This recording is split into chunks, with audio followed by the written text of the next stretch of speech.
They have been feared, burned, and mostly misunderstood. We went underground after 9 million people were burned, hanged, and tortured. They can journey to the darkness, where good and evil can become one. It's often been said that the gods of the old become the devils of the new. In actual fact, witches don't even believe in the devil, let alone worship him. They were born in an age when magic was a religion, and they live among us today. They are witches.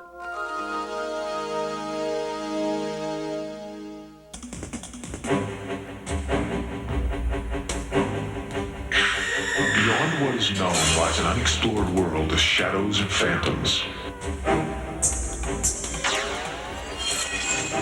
A land that knows no limits of time or space.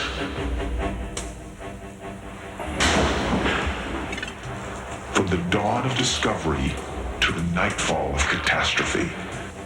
Journey to a universe of the unexplained, the unforeseen, the unbelievable. A place beyond reality where no question will go unanswered. A place where myth and legend are law, superstition a science.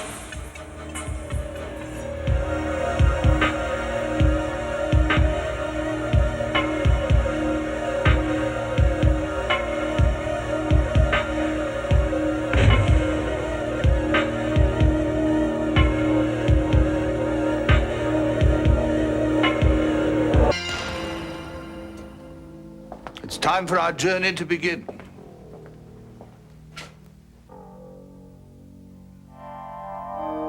You stand at the crossroads between superstition and reality.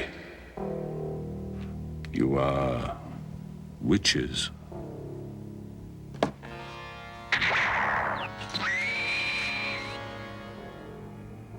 Knowledge surrounds these library walls, and with these instruments, that knowledge can be ours.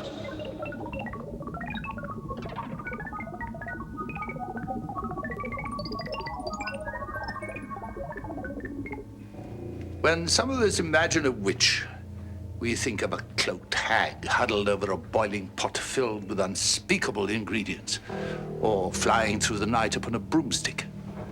That image, alas, is far from the truth. To discover what a witch really is, we must journey back to an ancient time when magic was a way of life, and the gods battled for the hearts and minds of humanity.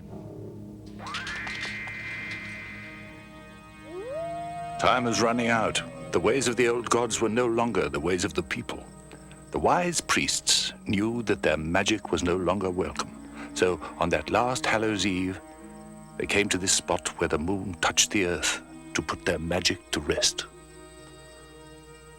The secrets that had been spoken loudly so the world could hear would now be whispered, for a new god had risen, and his priests would not tolerate the old ways.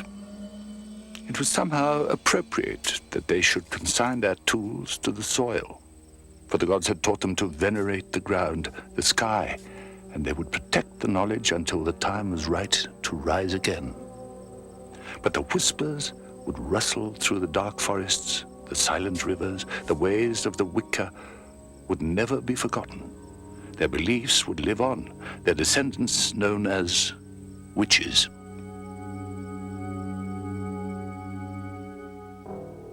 Do what thou wilt, and let it hurt none. This is the credo of many modern witches, witches whose rituals take many different forms.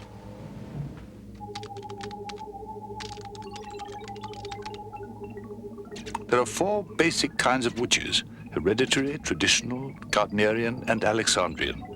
Hereditary witches have kept the traditions of magic alive through their families for thousands of years, quietly behind closed doors. Traditional witches pay close attention to preserving historical rituals from Europe, though they can be found the world over.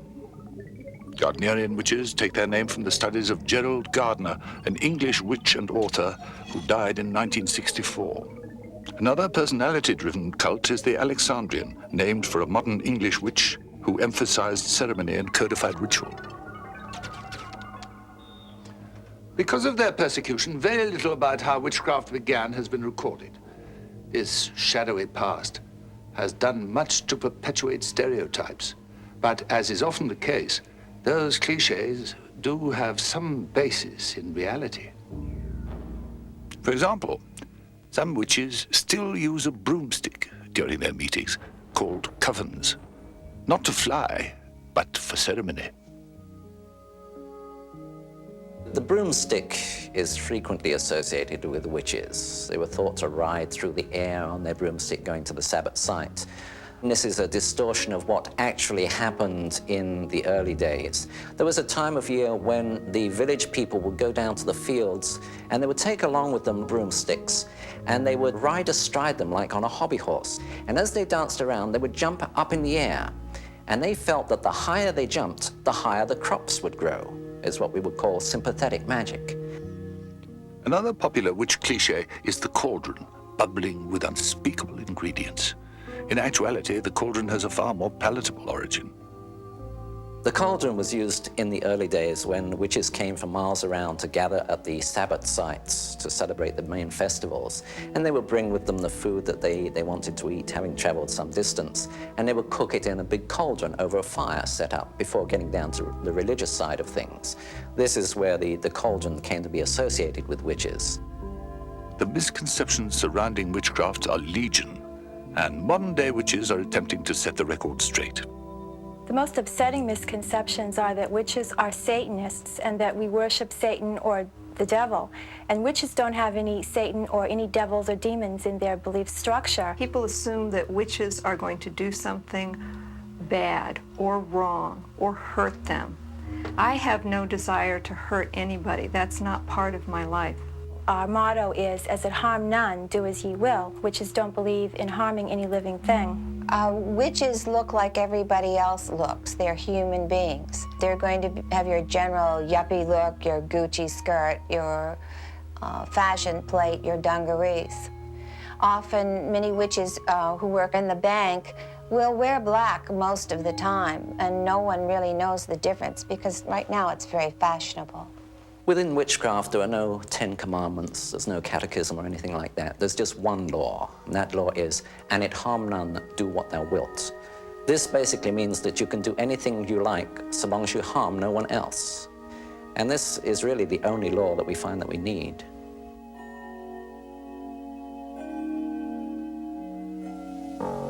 One of the most startling facts about witches is that there are more of them today than ever before. Their rituals have remained unchanged for thousands of years, though they have adapted to our modern world in occasionally surprising and shocking ways. These are witches' tools. Innocent in appearance, mysterious in function, they're easily purchased in many places. They only become powerful when used as ritualistic tools to summon and control powers beyond our wildest dreams or nightmares. Hail, Aradia, goddess of the east, powers of air. We invoke you and call upon you. By the breath that is her spirit, send forth your light. We are not in medieval Germany, nor hidden in the bowels of some castle in England. No, this is Woodland Hills, California, in the United States. And these are modern-day witches. This coven gathers together often and follows the procedures passed down through the ages. Here, they prepare to consecrate the earth, for this is a time of joining, of becoming, and of singing. We all come from the goddess, and to her we shall return. There is so much energy and love that goes around, that comes out of the voices, and even those of us who can't carry a tune to save our life sound great. And you feel that love there, in yourself and in your friends. That's what singing does for me anyway. Flowing to the ocean.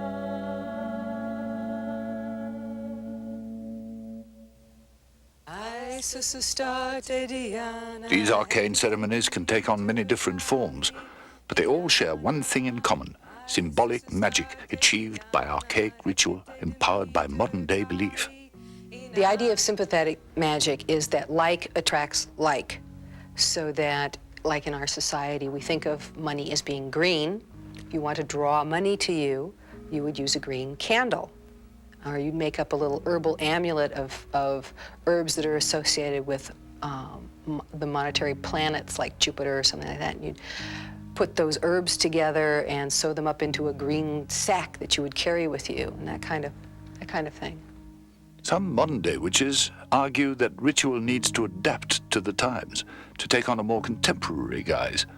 But as in anything, tradition is hard to cast aside. And to some people, the rewards are worth the risks of ridicule. It's something that brings out the best in me. It's really hard to describe how I feel in circle and how I feel afterwards. It's kind of like runner's high, really. Feel it flowing around through the hands joined together. The old ways die hard.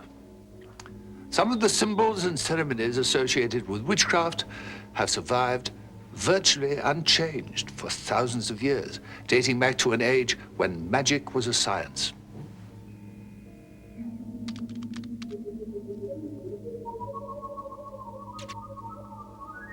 In some ways, magic is a state of mind.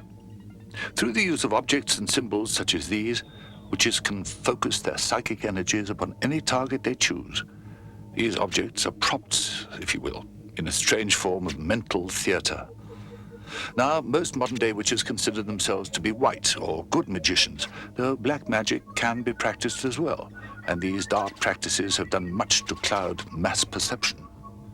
Magic can be practiced anytime, but on the 8 annual days of gathering called Sabbats, it can be particularly potent.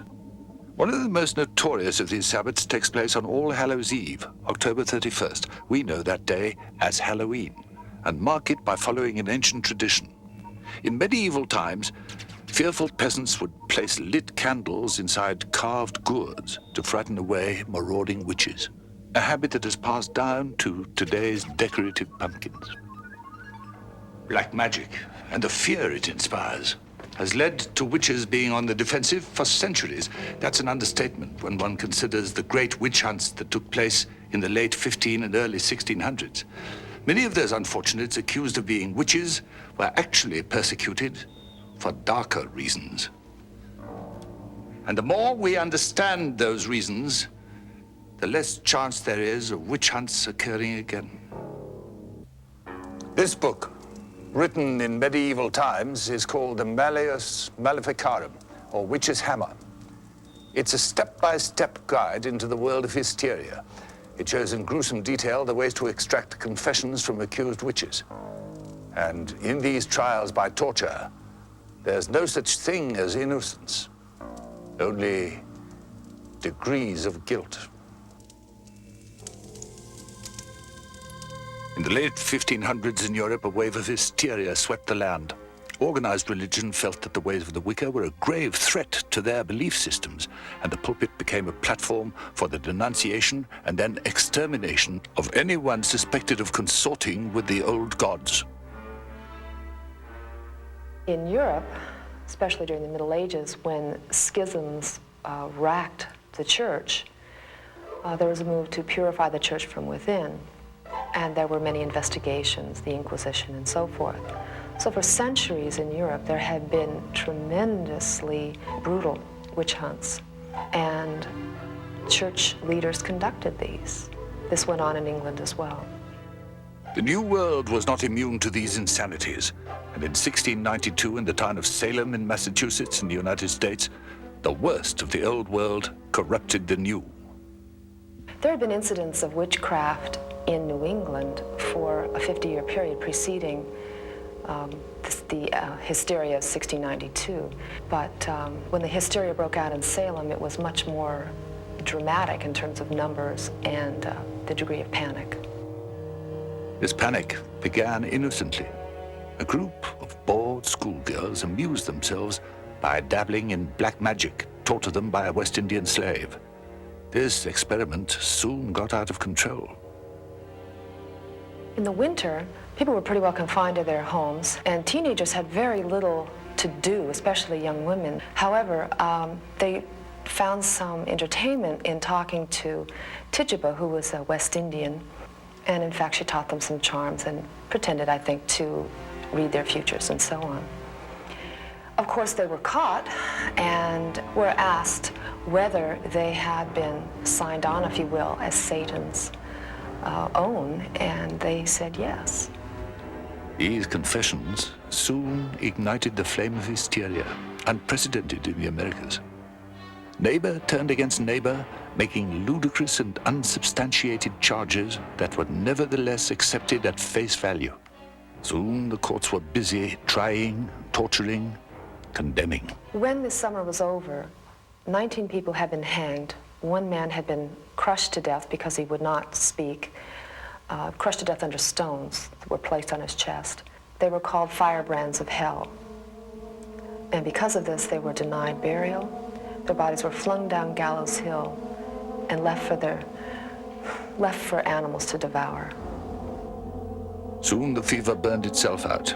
In all, 24 men and women lost their lives. Salem still remembers its dark past, though some say the full impact of the horror has diminished with time. I think what I have the most trouble with is the trivialization of injustice. When you see witch key rings and wall plaques on sale virtually everywhere in Salem, it's a little difficult to swallow. I feel it's more like selling Indian feathers at Wounded Knee or ashes in vials at Dachau. I find no humor, I find no eeriness, I find only horror.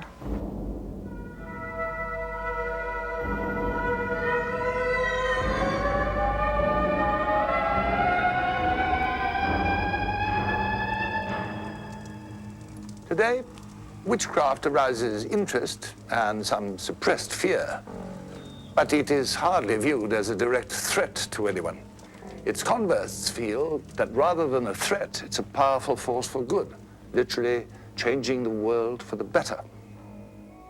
There was a time when magic was taken for granted, its power accepted in much the same way as we accept electricity. The world has grown more complex since those innocent times, and today, man is detached from the mystic world, viewing it as an object of ridicule, even entertainment. I think there will always be places where witches are not accepted, and I would hope that the places in which witches are accepted would become larger. Witchcraft, although it's what might be thought of as an ancient religion, is actually very relevant to the present. It ties in very much with the ecological movement, with the women's rights movement, and because of this, it's become very, very popular. We are people, we are families, we are men and women and children. The misconceptions go on and on and on, and of course we take responsibility for that. And that's what we are trying to do now, help people to understand us so that we are not the disposal for the ills of the earth. Because if they're looking for evil in us, they're looking in the wrong place.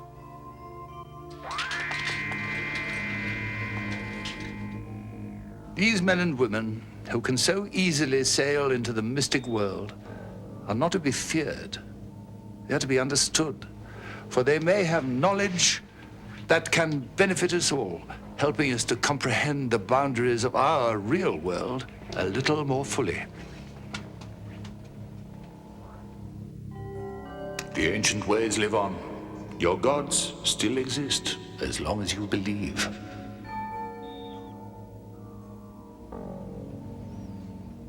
Witches, echoes of a magical past.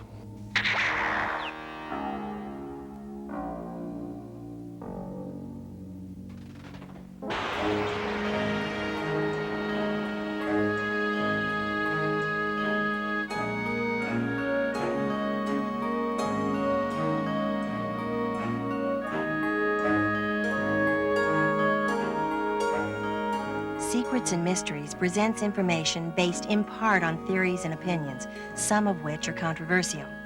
The producer's purpose is not to validate any side of an issue, but through the use of actualities and dramatic recreation, relate a possible answer, but not the only answer, to this material.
According to a recent poll taken in the United States, half of its population believed that the universe is inhabited by other intelligent life.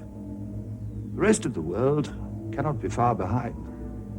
The 1950s witnessed a sharp increase in the number of sightings all around the world, and with it, more and more evidence that something unusual was happening in our skies. Even the United States government took notice, beginning an official Air Force investigation called Project Blue Book. Their files soon overflowed with more than 12,000 sightings.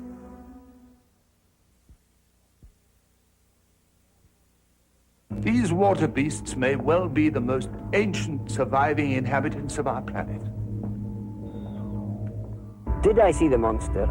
I don't know, but I do believe that, I obviously saw some things, and nobody's been able to tell me what I saw. So I think I must have seen the monster.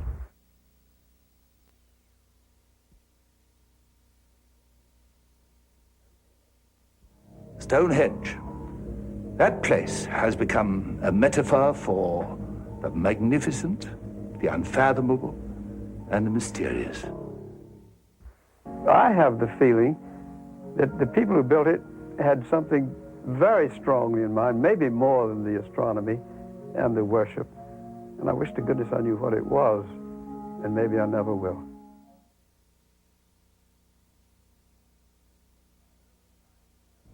German scientist Werner von Braun is considered to be the architect of America's space program.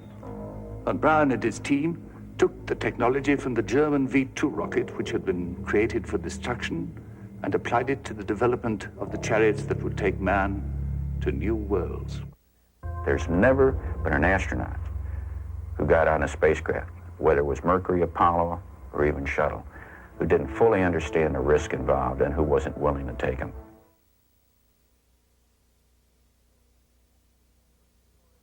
The only voyage of the Titanic was surrounded by bad luck that defies belief.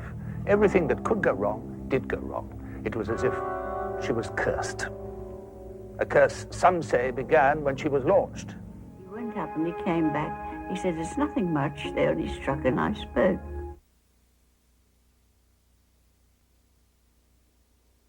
This magnificent object is a symbol of genius, of ambition, and of dedication, for it is believed to have taken 30 years to construct. And that construction is not the least of its miracles. It stands as one of the most prominent monuments for its size and complexity, and also its lack of information about it. To be able to plan and economically accomplish such a large feat for the pharaoh is extraordinary.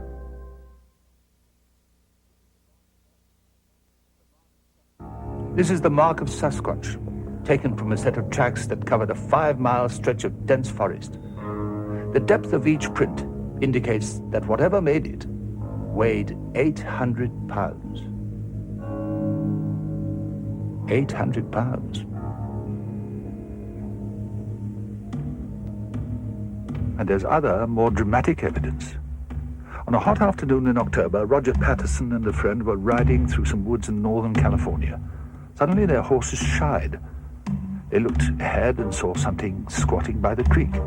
As the creature ambled away, Patterson took this film that has been analyzed, debated, and contested ever since.